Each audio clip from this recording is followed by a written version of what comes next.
ओम शांति। आज है 28 अक्टूबर 2021 के ईश्वरीय महावाक्य। पहले एक नज़र मुरली के मुख्य पॉइंट्स पर।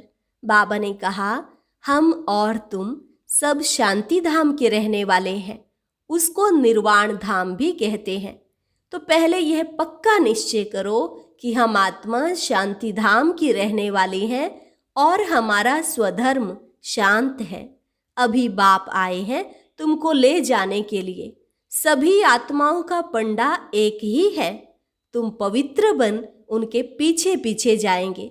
अभी तुमने पवित्रता की राखी भी बांधी है। अगर फिर भी विकार में गए तो मरे। फिर कहा, सिर्फ 2 बातें याद करनी है, अल्फ और बे, तो तुम पवित्र भी बनेंगे, उड़ भी सकेंगे और उच्च पद भी पाएंगे। कैसे भी करके बाप को याद जरूर करना है। बाप की याद से वर्षा भी याद आएगा। आगे कहा, माया के तूफान तो जरूर आएंगे, परंतु उनसे हार नहीं खानी। भले कोई क्रोध से बोले पर तुम नहीं बोलो, शांत होकर देखते रहो। तुम हो शिव शक्ति सेना, भारत को स्वर्ग बना रहे हो। बाप ही तुमको सिखलाते हैं कि रावण पर कैसे विजय पानी है। इसलिए कदम कदम पर बाबा से राय लेनी है। और लास्ट में बाबा ने कहा, जितना हो सके सवेरे उठकर बाप को याद करो। याद करना गोया कमाई करना। याद में बहुत फायदा है। ऐसा सस्ता सौदा और कोई होता नहीं। यहाँ आशीर्वाद की बात नहीं है, तुमको खुद ही मेहनत करनी है। जितना याद करेंगे उतनी राजाई मिलेगी। और अब सुनते हैं महावाक्यों को विस्तार से। मुरली का सार। मीठे बच्चे, देरी से आते हुए तेज पुरुषार्थ करो तो बहुत आगे जा सकते हो। दूसरों की चिंता छोड़ अपने पुरुषार्थ में लग जाओ। प्रश्न, कौन सा कर्तव्य एक बाप का है जो कोई मनुष्य का नहीं हो सकता? उत्तर, मनुष्य को देवता बनाना, उसे शांति धाम सुख धाम का मालिक बना देना। यह कर्तव्य एक बाप का ही है जो कोई मनुष्य नहीं कर सकता। तुम्हें निश्चय है, संगम पर ही हम भगवानुवाच सुनते हैं। अभी स्वयं भगवान कल्प पहले मुआफिक राजयोग सिखला रहे हैं। ओम शांति। रूहानी बेहद का बाप बेहद के रूहानी बच्चों प्रति समझाते हैं। यह एक एक अक्षर व ज्ञान रत्न लाखों रुपयों का है। बाप ने समझाया है, परमात्मा को रूप बसंत भी कहते हैं। उनका रूप भी है, नाम शिव बाबा है। वह ज्ञान का सागर है, जिस ज्ञान से सद्गति होती है। ज्ञान धन भी है, ज्ञान पढ़ाई भी है। यह ज्ञान देते हैं स्पिरिचुअल फादर।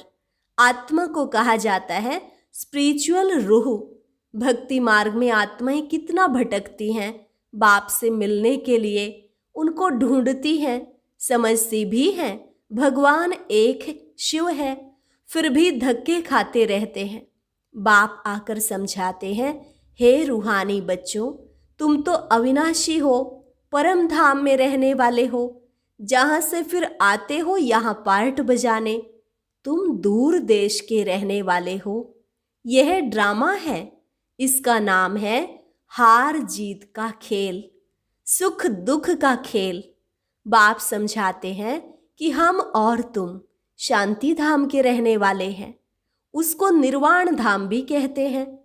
पहले तो यह निश्चय करना है कि हम वहाँ के रहने वाले हैं। हम आत्मा का स्वधर्म है शांत। आत्मा बिंदी में सारा अविनाशी पार्ट भरा हुआ है। बाप पढ़ाते भी तुमको है। तुम दुनिया वाले मनुष्यों की चिंता करते हो। तुमको निश्चय है ना कि भगवानुवाच होता ही संगम पर है, फिर कब होता नहीं। कोई भी मनुष्य को देवता नहीं बना सकता, शांति धाम सुख धाम का मालिक नहीं बना सकता। कल्प पहले भी बाप ने बनाया था। अब जो प्रेसिडेंट बना है 5000 वर्ष के बाद वही बनेगा। सारी दुनिया की जो सीनरियां हैं 5,000 वर्ष के बाद रिपीट होंगी। बुढ़िया इतना सब धारण नहीं कर सकती हैं, तो उन्हों को कहा जाता है सिर्फ 3 बातें याद करो। हम आत्मा शांति धाम की रहने वाली हैं, फिर सुख धाम में आते हैं। फिर आधा कल्प के बाद जब रावण राज्य शुरू होता है तो विकारी बन जाते हैं, इसको कहा जाता है दुख धाम। जब दुख धाम पूरा होता है तो बाप कहते हैं मुझे याद करो, मुझे आना पड़ता है तुमको शांति धाम सुख धाम में ले जाने के लिए। अब जो आकर बाप के बने हैं वही वर्षा पाएंगे। यह सूर्यवंशी चंद्रवंशी राजधानी स्थापन हो रही है। करोड़ों मनुष्य आकर कुछ न कुछ बाप से सुनेंगे, समझेंगे, वृद्धि होती जाएगी। सब तरफ तुमको जाकर समझाना होगा। अखबार द्वारा भी बहुत सुनेंगे, पाकिस्तान में भी अखबार द्वारा पढ़ेंगे, वहां बैठे भी यह ज्ञान सुनेंगे। गीता का प्रचार सारी दुनिया में बहुत है। बाप कहते हैं मामेकम याद करो और वर्षे को याद करो। यह लिखत अखबार में पढ़ेंगे, इसलिए भी बहुत ब्राह्मण बनेंगे। जिन्हों को वर्षा लेना होगा तो वह जरूर आकर लेंगे। अभी टाइम थोड़ा पड़ा है, वृद्धि होती रहेगी। देरी से आएंगे तो फिर तीखा पुरुषार्थ करना पड़ेगा। कल्प पहले जितने स्वर्गवासी बने थे उतने अब भी बनेंगे जरूर, इसमें जरा भी फर्क नहीं पड़ सकता है। शांति धाम वाले शांति धाम में जाएंगे, फिर अपने अपने समय पर पार्ट बजाने आएंगे। अब बाप कहते हैं बच्चे मुझे याद करो तो तुम घर पहुंच जाएंगे। सन्यासी मुक्ति के लिए माथा मारते हैं, इसलिए सबको कहते हैं मुक्ति ही ठीक है। सुख तो कागविष्टा के समान है, अर्थात थोड़े समय का अल्पकाल का है। शास्त्रों में लिख दिया है कि सतयुग में भी दुख की बातें थी, समझते कुछ भी नहीं। कहते हैं परमात्मा को आना है, पतित पावन परमात्मा आओ, आकर हमको रास्ता बताओ। दूसरे तरफ कहते गंगा पतित पावनी है, गंगा स्नान यज्ञ तप यात्रा करना, ये सब भगवान से मिलने के रास्ते हैं। जबकि बुलाते हो परमात्मा को, फिर धक्के क्यों खाते हो? यह सब भक्ति मार्ग की नोंद है। मनुष्यों को जो आता सो बोलते रहते हैं, कितनी मेहनत करते हैं परमात्मा से मिलने के लिए। अब भगवान से मिलने भगत जाएंगे या भगवान को यहाँ आना पड़ेगा? पतित आत्मा तो जा न सके, बाप आते हैं ले जाने के लिए। सभी आत्माओं का पंडा एक ही है। तुम भी पवित्र बन उनके पीछे चले जाएंगे। साजन तुमको ज्ञान रत्नों से श्रृंगारते हैं महारानी महाराजा बनाने। बाकी कृष्ण के लिए दिखाते हैं फलानी को भगाया, पटरानी बनाया। यह बातें लगती नहीं है। तुम बच्चे जानते हो हम स्वर्ग की महारानी बनेंगे। तुम ही स्वर्गवासी थे, अब बाप फिर बनाने आया है। 84 जन्मों की बात है, 84 लाख जन्म कोई याद न कर सके। सतयुग को लाखों वर्ष दे दिए हैं, त्रेता को कम दिए हैं। यह तो हिसाब ही नहीं बनता। बाप कितना सहज कर समझाते हैं कि सिर्फ 2 बातें याद करनी है, अल्फ और बे, तो तुम पवित्र भी बनेंगे, उड़ भी सकेंगे और उच्च पद भी पाएंगे। तो यह ओना रखना चाहिए कि कैसे भी करके बाप को याद करना है। माया के तूफान भी आएंगे, परंतु हार नहीं खाना। भल कोई क्रोध भी करे, परंतु तुम नहीं बोलो। सन्यासी भी कहते हैं मुख में ताबीज डाल दो, तो वह बोल बोल कर चुप हो जाएगा। बाप भी कहते हैं कोई क्रोध से बोले तो तुम शांत होकर देखते रहो। कोई भी हालत में तुम्हें शिव बाबा को याद करना है। बाबा की याद से ही वर्षा भी याद आएगा। तुम्हारे अतीन्द्रिय सुख का गायन है कि हम 21 जन्म के लिए स्वर्ग के परिजादे बनेंगे। वहां दुख का नाम भी नहीं होगा। तुम 50-60 जन्म सुख भोगते हो। सुख का हिसाब जास्ती है। सुख दुख इक्वल हो तो फायदा ही क्या। तुम्हारे पास धन भी बहुत होता है। कुछ समय पहले यहाँ भी बहुत सस्ता अनाज था। राजाओं की बड़ी राजाई थी। बाबा ने 10 आने मन बाजरी बेची है, तो उनसे भी आगे कितनी सस्ताई होगी। मनुष्य थोड़े होंगे, अन्न की परवाह नहीं होगी। अब यह तो याद रहना चाहिए कि पहले हम घर जाकर फिर नई दुनिया में आकर नया पार्ट बजाएंगे। वहां हमारा शरीर भी सतो प्रधान तत्वों से बनेगा। अब 5 तत्व बिल्कुल ही तमो प्रधान पतित बन गए हैं। आत्मा और शरीर दोनों ही पतित हैं। वहां शरीर रोगी नहीं होता। यह सब समझने की बातें हैं। बच्चों को यहाँ अच्छी रीति समझाते हैं, फिर घर में जाकर भूल जाते हैं। यहाँ बादल भरकर कितना खुश होते हैं, बाहर जाने से भूल जाते हैं। आगे रास विलास बहुत चलता था, फिर वह सब बंद कर दिया। मनुष्य समझते थे जादू है। भक्ति में जब नौधा भक्ति करते हैं तब मुश्किल साक्षात्कार होता है। यहाँ भक्ति की तो बात ही नहीं, बैठे बैठे साक्षात्कार में चले जाते थे, इसलिए जादू समझते थे। आजकल दुनिया में कितने भगवान बन गए हैं। नाम रखते हैं सीताराम, राधे कृष्ण आदि। कहाँ वह स्वर्ग के मालिक, कहाँ यह नरकवासी। इस समय सब नरकवासी हैं। सीढ़ी में साफ दिखाया है। सीढ़ी बच्चों ने अपने विचार सागर मंथन से बनाई है। बाबा देख खुश हुआ। सीढ़ी में सब बातें आ जाती हैं। द्वापर से विकारी राजाएं कैसे भक्ति करते करते नीचे आए हैं। अभी तो कोई ताज नहीं है। चित्रों पर समझाना सहज होता है। 84 जन्मों में कैसे उतरती कला होती है, फिर चढ़ती कला कैसे होती है। गाते भी हैं, चढ़ती कला तेरे भाने सर्व का भला। बाप आकर सबको सुख देते हैं। सब पुकारते हैं कि हे बाबा हमारा दुख हरो, सुख दो। परंतु कैसे दुख हरते हैं, सुख कैसे मिलता है, यह किसको मालूम नहीं। आजकल मनुष्य गीता कंठ कर सुनाते हैं, नटशेल में अर्थ समझा देते हैं। संस्कृत में श्लोक कंठ करके सुनाते हैं तो कह देते यह महात्मा अच्छा है। लाखों मनुष्य जाकर पांव पड़ते हैं। उस पढ़ाई में, लौकिक पढ़ाई में तो 15-20 वर्ष लग जाते हैं। उन्हों में कोई बुद्धिवान होते हैं तो झट श्लोक आदि कंठ कर सुनाने लगते हैं, तो उनके पास ढेर पैसे इकट्ठे हो जाते हैं। यह सब कमाई के रास्ते हैं। जब कोई देवाला मारता है तो भी जाकर संन्यास धारण करता है, तो सब चिंताएं दूर हो जाती हैं।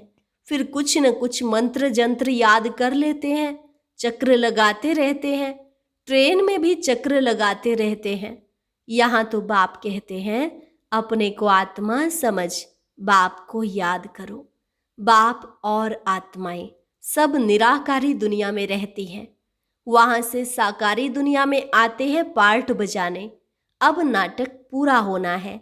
तुम तमो प्रधान होने के कारण वापस जा नहीं सकते, तो अब बाबा आया है तुमको सतो प्रधान बनाने। सभी अपने घर जाएंगे। बाकी स्वर्ग में सिर्फ देवी देवताओं का राज्य होगा। शांति धाम, सुख धाम, दुख धाम कब कब था यह भी किसकी बुद्धि में नहीं आएगा, क्योंकि घोर अंधियारे में है। समझते हैं कलयुग का अंत अर्जुन इतने 1000 वर्षों के बाद होगा, कोई हिसाब ही नहीं है। मनुष्य बढ़ते जाते हैं, अन्न मिलता नहीं। 40,000 वर्ष अभी और हैं तो पता नहीं क्या हो जाए। जो बोलते हैं वह बिल्कुल ही झूठ, सच की रत्ती भी नहीं। अब बाप सिखलाते हैं रावण पर कैसे विजय पानी है। रावण पर जीत तुम ही पाते हो। सारी दुनिया को रावण से छुड़ा देते हैं। तुम्हारी शक्ति सेना है। तुम भारत को स्वर्ग बना रहे हो। कितनी अच्छी अच्छी बातें बाप समझाते हैं। फिर तुमको बाप और वर्षे को याद कर कितना खुश रहना चाहिए। ज्ञान मार्ग में खुशी बहुत होती है। अभी बाबा आया हुआ है, अभी हम इस पुरानी दुनिया से गए कि गए। बाबा को याद करने से सतो प्रधान बनेंगे, नहीं तो सजाएं खानी पड़ेंगी, फिर करके रोटी टुकड़ा मिलेगा। इससे क्या फायदा। जितना हो सके अपना पुरुषार्थ करना है, श्रीमत पर चलना है, कदम कदम पर बाबा से राय लेनी है। कोई कहते हैं बाबा धंधे में झूठ बोलना पड़ता है।